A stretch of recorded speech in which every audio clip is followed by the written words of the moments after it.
ये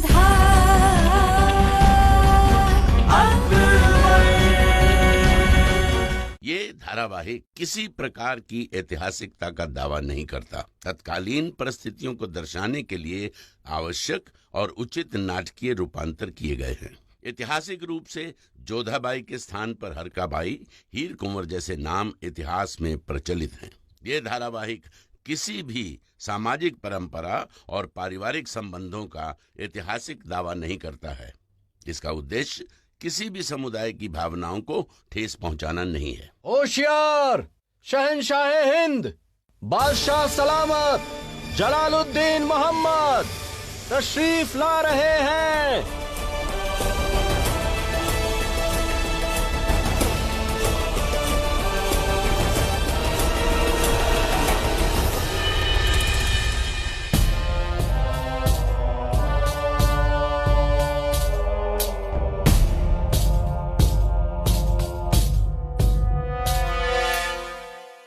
कल हमने आदम खान और तस्नीम के मामले में एक दिन की मुलतवी की थी और आज हम उस बाबत फैसला देंगे।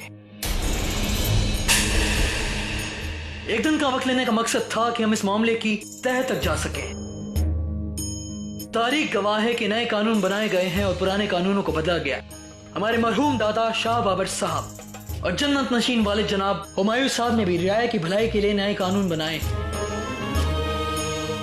और आज हम नया कानून बनाएंगे जो आज से अभी से पूरी सल्तनत में लागू होगा।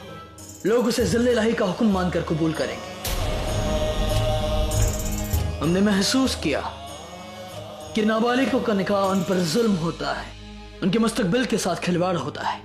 इसलिए हमारा हुक्म है कि किसी भी लड़की का निकाह उसके 14 बरस पूरे होने से पहले नहीं किया जाएगा। इस कानून को तोड़ने वाला सजा का हकदार होगा, फिर चाहे वो लड़की के वालिदैन ही क्यों ना हो।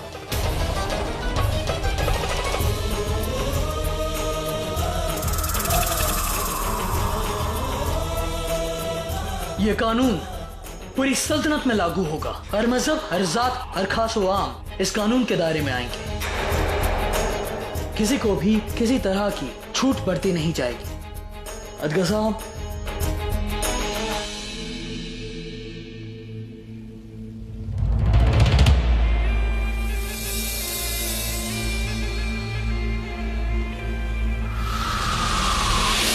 इसमें कोई दो राय नहीं कि बादशाह सलामत ने जो नया कानून बनाया है वो आवाम को एक नई रोशनी देगा और बच्चियों के मुस्तकबिल को रोशन करेगा।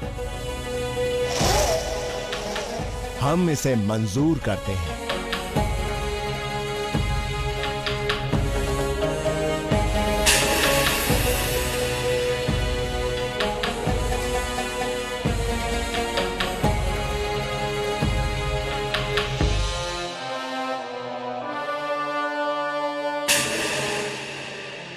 इस फरमान की नकल बनाकर पूरी सल्तनत में पहुंचा दी जाए।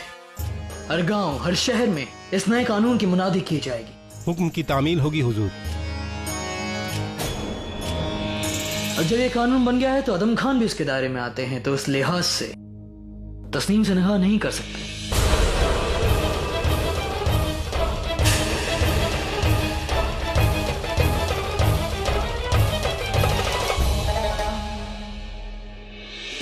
जनाब आलिम साहब और आलिम साहब की इस बारे में क्या राय है?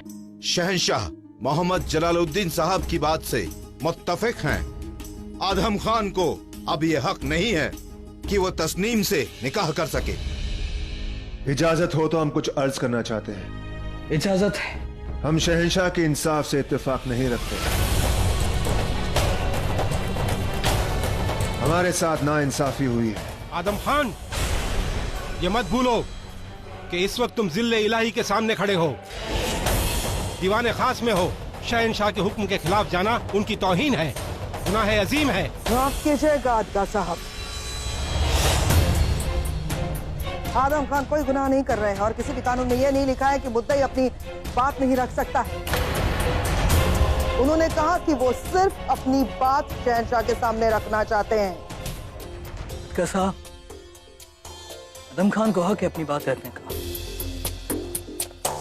कहो आदम खान। शुक्रिया शहंशाह। हम बस इतना कहना चाहते हैं कि जब आप ये कानून बना रहे हैं तब भी हमारी सल्तनत में ऐसे निकाह हो रहे हैं। कल तक पूरी मुगल सल्तनत में सरपरस्त रियासतों में, यहां तक कि आमेर में भी ऐसे निकाह हुए होंगे, मगर तब किसी ने कोई सवाल नहीं उठाया। जब आदम खान की बात आई तो कानून बन गया। हमारी सुनवाई ये कानून लागू होने के पहले से चल रही है, इसलिए हम इस कानून के दायरे में नहीं आते। कानून के दायरे में सब लोग आते हैं आदम खान। अगर ऐसी बात है तो ये कानून शहंशाह पर भी लागू होता है, वो भी इसके दायरे में आते हैं।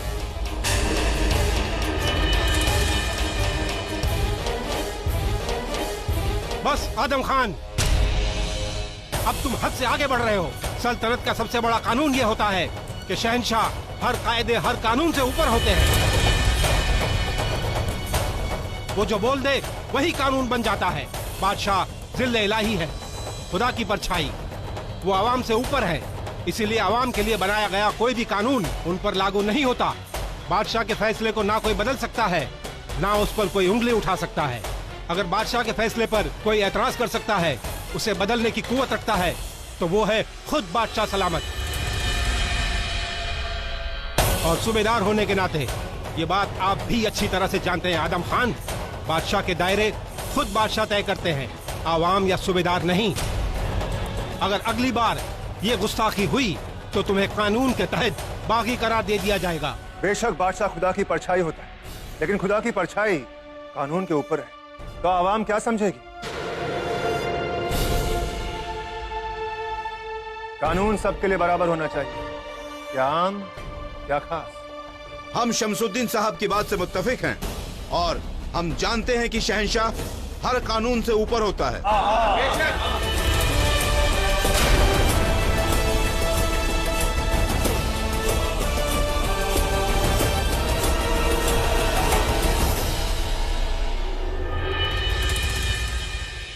अदगा साहब की बात से सब लोग इत्तेफाक रखते हैं, लेकिन आदम खान की बात में भी वजन है। बादशाह को जरूर हक है कि वो कानून बनाए या बदले, इसलिए हम ऐलान करते हैं कि इस कानून के दायरे में हम भी आते हैं। ये कानून हम पर भी लागू होगा, इसकी बंदिशें हम पर भी होंगी, और हम किसी नाबालिग से निकाह नहीं करेंगे। सुभान अल्लाह, माशाअल्लाह, माशाअल्लाह। शहंशाह जलालुद्दीन जिंदाबाद, जिंदाबाद।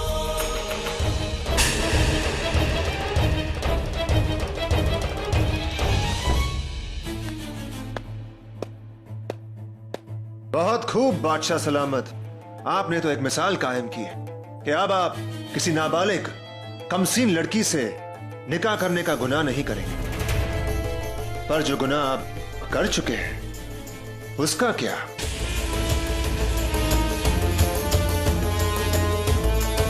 क्या यह याद दिलाना जरूरी है कि खुद शहंशाह एक नाबालिग के साथ निकाह कर चुके हैं?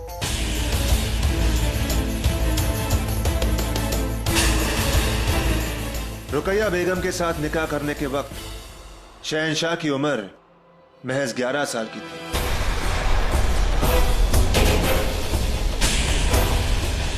और रुकैया बेगम की उम्र महज 9 साल।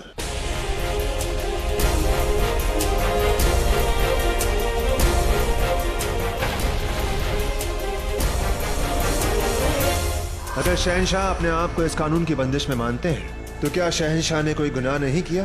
क्या रुकैया बेगम के साथ उनका निकाह नाजायज नहीं है, गैर कानूनी नहीं है? आदम खान!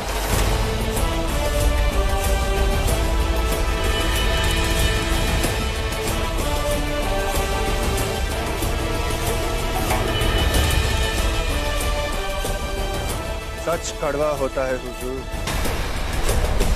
अपनी जबान को लगाम दीजिए आदम खान। अपना हाथ रोकिए वजीर आलिया। जैसा कि आपने कहा था कि हम दीवाने खास में, यहाँ हम आपके बेटे नहीं बल्कि मुगल सूबेदार हैं, अपनी सफाई रख रहे हैं। दीवाने खास में वजीर आलिया को सजा देने का हक बिल्कुल नहीं। सजा देने का हक सिर्फ और सिर्फ शहंशाह का है। शहंशाह की हर सजा में कबूल है, अगर आप चाहें तो हमारा सर कलम कर सकते हैं, मगर हमें लगता है कि अगर ये कानून सही है तो इससे पहले तमाम निकाह नाजायज साबित होते हैं।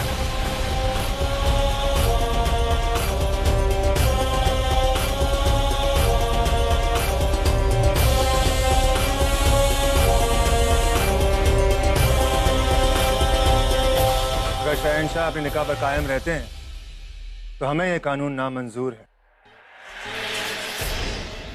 आदम! आप जानते हैं कि आप किसके बारे में बात कर रहे हैं आदम खान? खुदा को हाजिर नाजिर मान के हमने शहंशाह से निकाह किया है। हम मलिकाए खास हैं और आपको लगता है कि हमारा निकाह शहंशाह के साथ नाजायज है, गैर कानूनी है? आपने भरे दरबार में मलिकाए बेगम की शान में गुस्ताखी की है। आपको इसकी सजा मिलेगी, जरूर मिलेगी। माफी चाहेंगे बेगम साहिबा अगर आपको तकलीफ पहुंची। अगर कानून बन चुका है और शहंशाह के मुताबिक वो, आप, हम और सब इस कानून के दायरे में आते हैं। हमने सिर्फ एक जायज सवाल रखा, इसका जवाब शहंशाह को देना है। हो सकता है कि हमारा सर कलम कर दिया जाए, हमारी जुबान खामोश कर दी जाए, पर जब लाखों की तादाद में आवाम सर उठाकर यही सवाल पूछेगी तब क्या? हम शहंशाह की बेपनाह इज्जत करते हैं। अगर शहंशाह इसे हमारी गुस्ताखी मानकर हमारा सर कलम करना चाहे तो हम हंसते हंसते अपनी जान देने के लिए तैयार हैं। अब फैसला आपके हाथ में है शहंशाह। या तो आप हमें तस्नीम से निकाह करने की इजाजत दें या फिर खुद इस कानून की इज्जत करते हुए बेगम रुकैया सुल्तान को तलाक।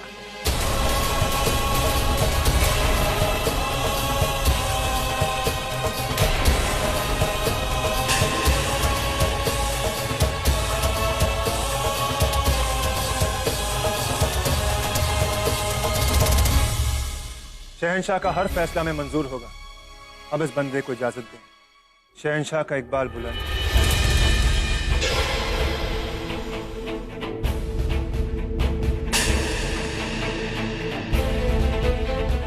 शहंशाह, आदम को हम समझाएंगे। इस मामले में हम समझाएंगे आदम को और माकूल सजा भी देंगे कि उसने गुस्ताखी की आपके सामने। उसकी वालिदा होने के नाते हम माफी चाहते हैं। हम समझाएंगे, इजाजत दीजिए।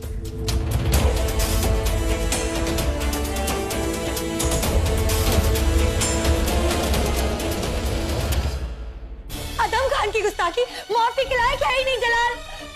हम आपसे खफा हैं जलाल। आपने हमारी इतनी बड़ी तौहीन बर्दाश्त कैसे की? उसने आपको हमें तलाक देने को कहा और आप चुपचाप खड़े सुनते रहे। आप और ये मकानी ने भी कुछ नहीं कहा। हैरान है हम जलाल कि क्या आपकी शमशीर इतनी भारी हो गई थी कि आपसे उठाई ना जा सके, या आदम खान का रुआब इतना बढ़ गया था कि आपकी शमशीर उसे छू ना सकी। दीवाने खास का कानून कायदा सफाई देने वाले को हर बात कहने का हक देता है। सफाई देने में और कीचड़ उछालने में बहुत फर्क होता है मलिका आजम। मानते हैं, लेकिन हकीकत ये है कि हम सब हैरान रह गए थे कि आदम खान खुद बादशाह पर उंगली उठाने की गुस्ताखी कर बैठेगा। तो अम्मी जान, गुस्ताखों को सजा दी जाती है। आप ऐसा कानून क्यों बना रहे हैं जो खुद आपको गुनहगार साबित कर रहा है, हमारे रिश्ते पर सवाल खड़ा कर रहा है जलाल।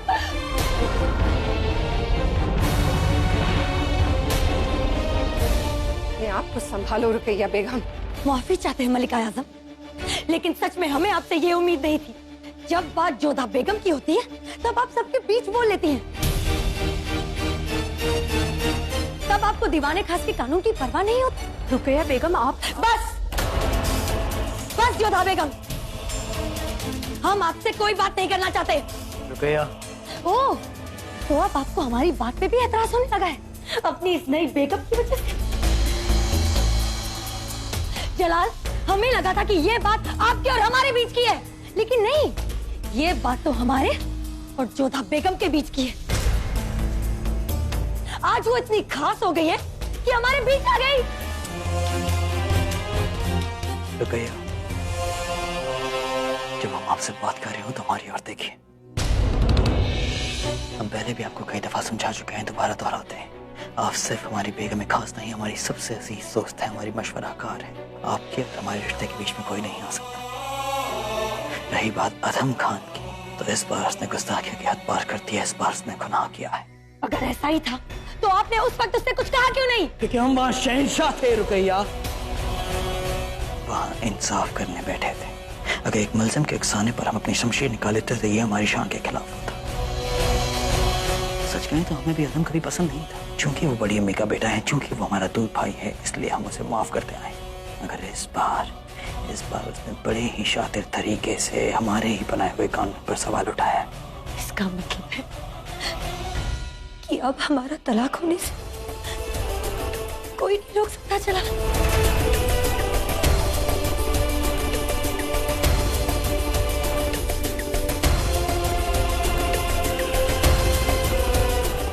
ठीक है, इस बार जोधा बेगम ने आदम की शिकायत की तो बात यहां तक पहुंची। कल एक और बेगम शिकायत करेगी तो बात आवाम तक पहुंच जाएगी। लेकिन आप इस बारे में कुछ नहीं कर सकते ना शहंशाह। लेकिन हम जरूर करेंगे। एक शहंशाह को इतना मजबूर करेंगे कि वो अपनी बेगम की शिकायत पर फैसला ले। और इस बार बेगम की शिकायत होगी खुद शहंशाह के खिलाफ।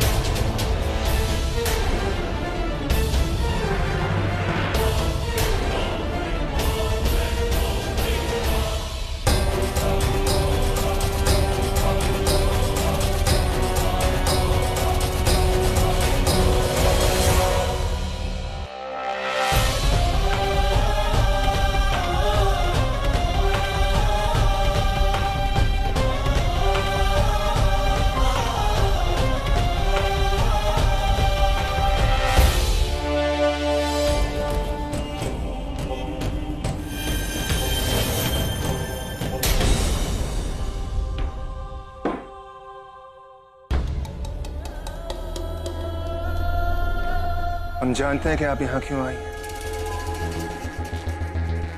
मारिए हमें अम्मी जान, मारिए। आप हमें वहां तो नहीं मार पाई, लेकिन यहाँ तो मारिए। मारिए अम्मी जान, मारिए हमें। हम आपको तमाचा नहीं मारते आदम, आप सर कलम करवा देते।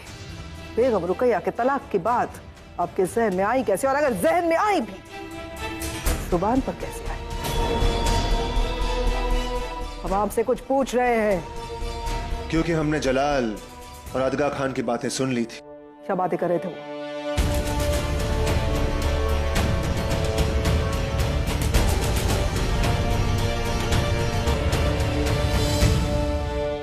अपना सर झुकाइए आदम, सर झुकाइए आदम।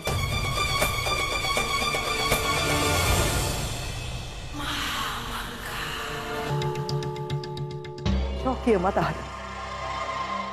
हम इतने खुश हैं आज क्योंकि हमें उम्मीद नहीं थी कि आप ऐसा कुछ करेंगे।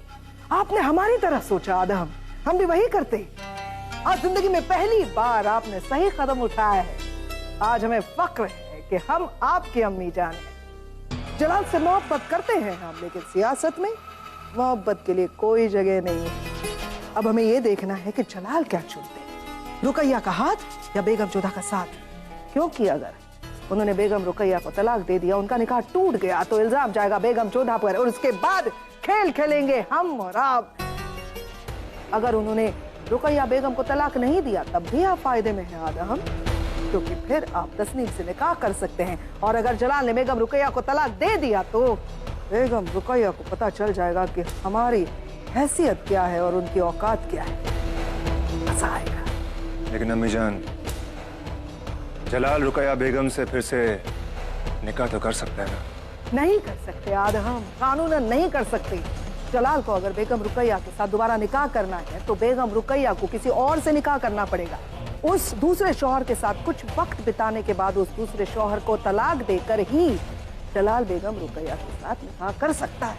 और ये रुसवाई ना जलाल बर्दाश्त कर पाएंगे और ना ही बेगम रुकैया। मैं आपको एक बात बताएं, सही है अम्मी जान। अब जब से छोटे थे तब से हमारी एक ही ख्वाहिश थी, कब आप बड़े बनेंगे और कब हम आपके सामने झुककर आपको सलाम करेंगे। आज वो दिन आ गया है, इसलिए आज आपकी अम्मी आपके सामने झुक रही है और आपको कह रही है, सूबेदार आदम खान, आपका इकबाल बुलंद हो। अम्मी जान, इतनी दुखी क्यों हो जोधा? अपने भाग्य को कोस रहे हैं मोती। जब भी हम किसी के लिए शुभ सोचते हैं वो अशुभ क्यों हो जाता है? तस्नीम के जीवन की रक्षा के लिए हमने शहंशाह से प्रार्थना की थी और उल्टा ये हुआ कि रुकैया बेगम के मन को ठेस पहुंच गई और उनका सोचना भी बहुत उचित है। जिनसे वो इतना प्रेम करती है उनके साथ वो संबंध विच्छेद को कैसे सह सकती है? ये सब उस आदम खान की वजह से हुआ है। शहंशाह को वही दीवाने खास में उसका वध कर देना चाहिए था। उसकी दुष्टता की वजह से पूरा परिवार कष्ट में है। इस समय हम आदम खान के विषय में नहीं सोच रहे हैं मोती, हम रुकैया बेगम के विषय में सोच रहे हैं। कहीं न कहीं उनके क्लेश का कारण हम हैं। ये अनुचित है जोधा। तुम हर बार स्वयं को क्यों दोषी मान लेती हो? इसमें तुम्हारा क्या दोष? हम जानते हैं कि हमारा दोष नहीं है। और किसका है हमें ये भी पता है। किसका है?